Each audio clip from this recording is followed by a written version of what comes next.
I'm sitting amongst a bunch of ferocious dogs, my dogs, my friend's dog Cooper, and they may come in and out while we're talking about this Ferocious Dog album called The Hope. Brilliant. It's a wonderful, wonderful album. Fantastic album, The Hope.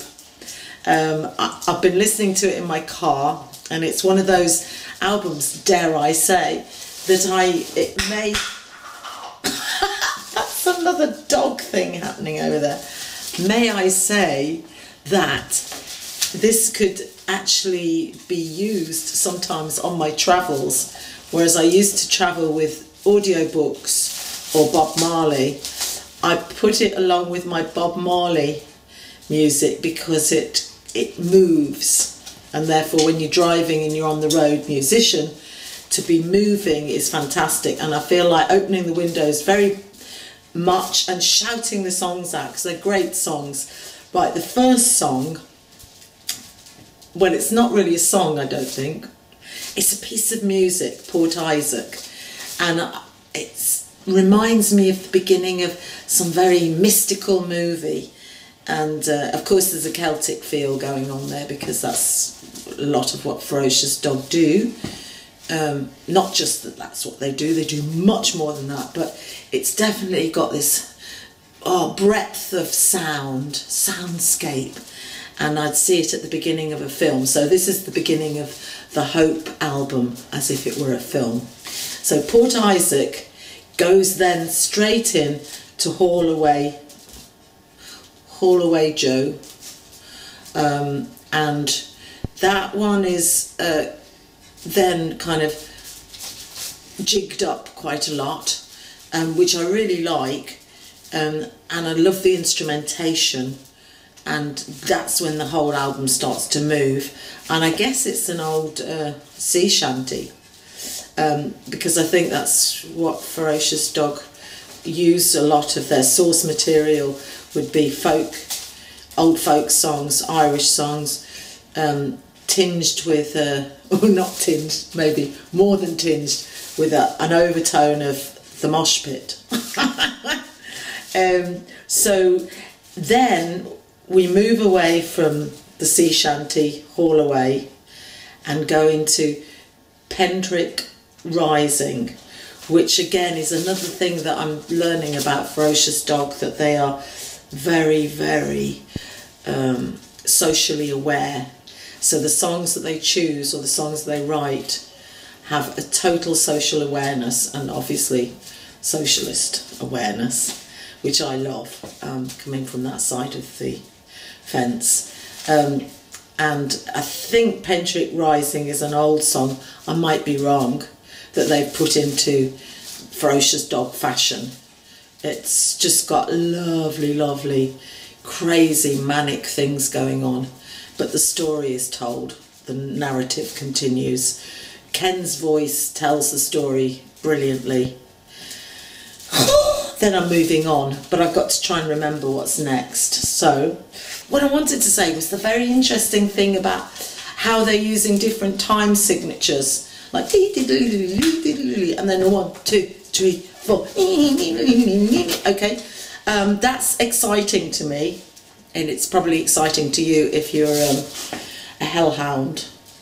Okay, moving on. Right, victims. It moves. When you're driving, when you're cooking, it moves you into action. I'm moving on though, because we're coming to probably one of my favourite songs, but I've got to be sure, so I've got to just have a quick listen, because it doesn't say it on the CD, because I haven't got the CD yet. Right, here we go. Let me see. I hope this is... While the Taliban sleep, British troops move in to confront them. Bloomin' brilliant. Bloomin' sad. I know that, there's a story behind this which is not mine to tell. but The Broken Soldier, which is track 5, is the most wonderful song, because it often brings to mind, you know, with all the warfare that's gone on in the Middle East over the last 20 years, there's very little thought to what happens to the mentality of soldiers who've gone to war.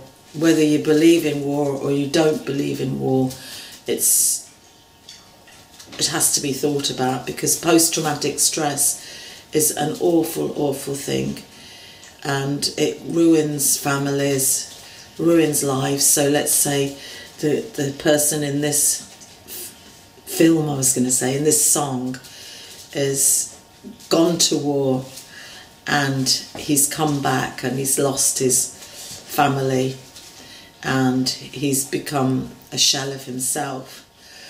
And it's got a great hook. I know it's not something to be, you know, happy and raging about, but you really have the feel of somebody. I'm going to try to go to the lyrics. I've got my piece of paper here to remind me.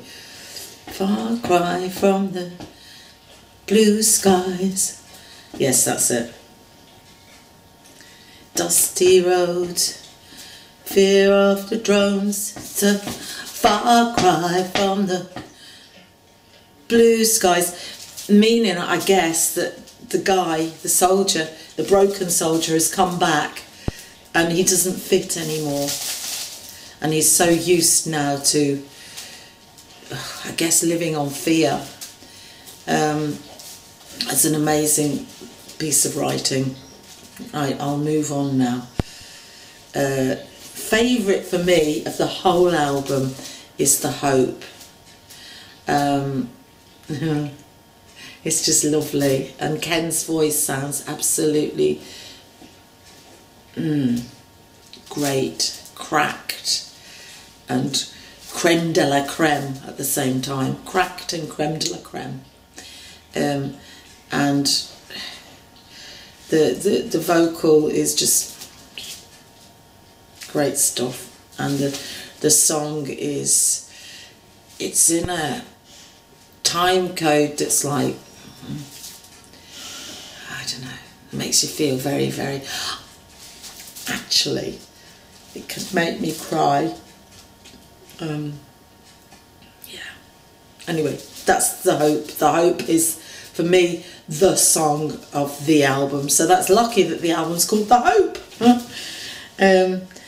Then there's Exile Life for me, which again, that's a really uppity one, and back to the mosh pit, you know, everybody's going to be dancing and jumping around, but of course it's got all the Celtic overtones, which is fantastic, which is Dan's fiddle playing and the button accordion going on there, and it's absolutely spot on. Moving to Katin.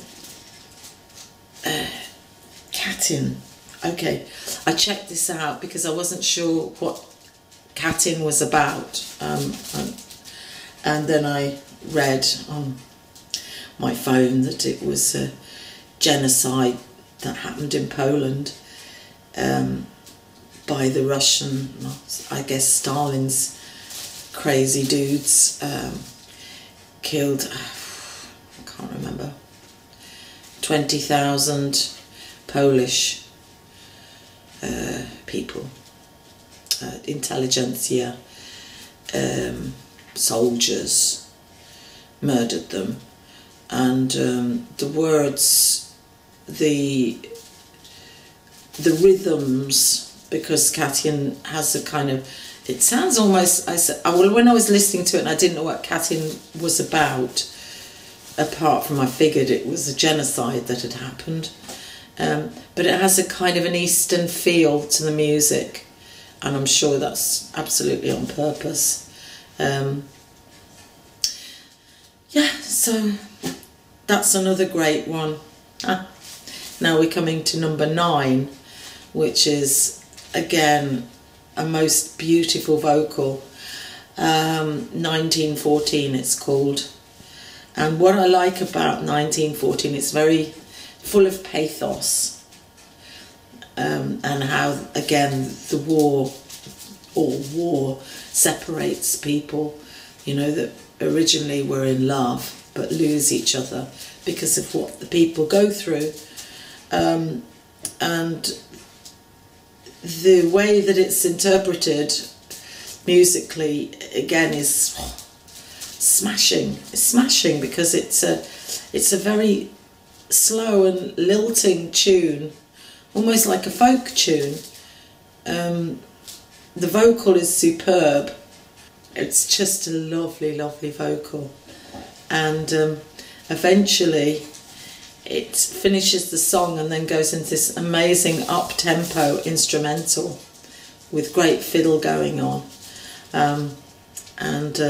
Then we all have to dance. You can't do anything but. Now, I'm not sure what number 10 is, and I haven't got anything to see what number 10 is, so I'm sorry about that. Oh, I know what it is. No, I'm just going to stop for a minute and check. How will we know? I know what it is. But I haven't forgotten the title. Punches. It's something punches. That's terrible. Right, I'm just going to check. Here we are. Then I'll know. Yes, Born Under Punches, which I thought was a great title, about somebody who's been brought up in a rather violent father who drank too much by the sounds of it. So yeah, it's great. I mean, it's not great. It's terrible that somebody's born into punches. But the story of what happens to the guy is very interesting, the narrative of the song.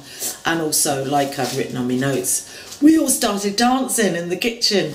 And we all nearly fell over, didn't we? Because the dog started doing it too. And they got under our feet, and certain people nearly fell over. Anyway, moving on. See, it's I've got to look at my notes on my phone again that Ken sent me, because okay, yes, Slade the Traveller, which again of course is commentary, I think, on how we look down on people who are not like us or who do things differently. It's another one of those with a great change in tempo, and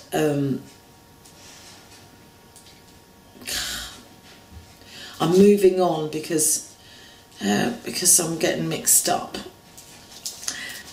13 is it 13? See, there's no numbers on this. The next song would be The Parting Glass, which we started singing and dancing to it because it's, you know, an Irish song. Well, I think it's an Irish song. And it's done at frenetic speed.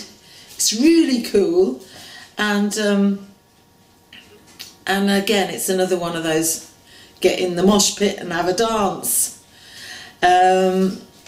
But it's lovely to see that done to the songs. Then, Sea Shepherd. I think it's important to say now how wonderful it is to mention people like the Sea Shepherds, and in the song, in the actual lyric, is the name of Captain Paul Watson, because he is the founder of Sea Shepherds, and they just are doing so much work to try to save our oceans. And you know, there's not really time in this present world to kind of go, oh yeah, well, we'll worry about that later. It needs to be worried about now. So fair play to Ferocious Dog for actually writing a song about it and doing something about it, because looked up something online and it seems like 30% of all the natural world species are due to disappear. And that means species in water and on land. What are we doing? We've got to do something.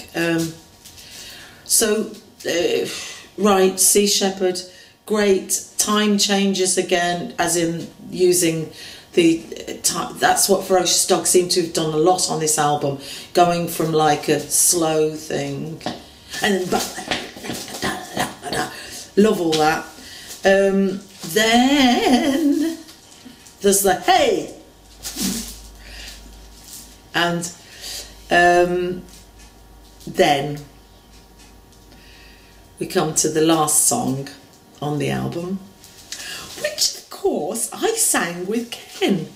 It's a song I wrote a long time ago now, 40 odd years ago, and it's about man meets woman, boy meets girl, dog kisses Ken and rips his ear off by accident. No, this is a song about, I suppose, love. I never wanted to ever write love songs. I just thought they were all too soppy. So I never showed this song to anyone. And then Breaking Glass came along and I ended up getting the lead in the film. And then they said, would you like to write some songs for it? And I said, yeah, I'll give it a whirl. And I hadn't really written many songs, but Will You was one of the songs I'd written before Breaking Glass happened. And strangely enough, it's probably the one that, you know, when I leave this planet, it'll be the one that gets played on the radio if mankind is still around by then. I don't know, it probably will be. But it's lovely to sing it with Ken. But the greatest thing, no, not greatest, but as great as singing it with Ken is hearing the instrumentation. Each lad in the band is putting their 10 penneth in, giving it welly, and it reminds me of doing it so many years ago. And then the sax solo is changed into fiddle solo. Oh, it's massive. It's brilliant. I love it. And love the whole album.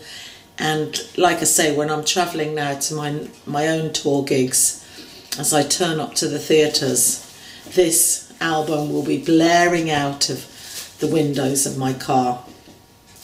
And myself and my ferocious dogs, they're all lying down now, will be hanging out the window singing songs that we've heard on this.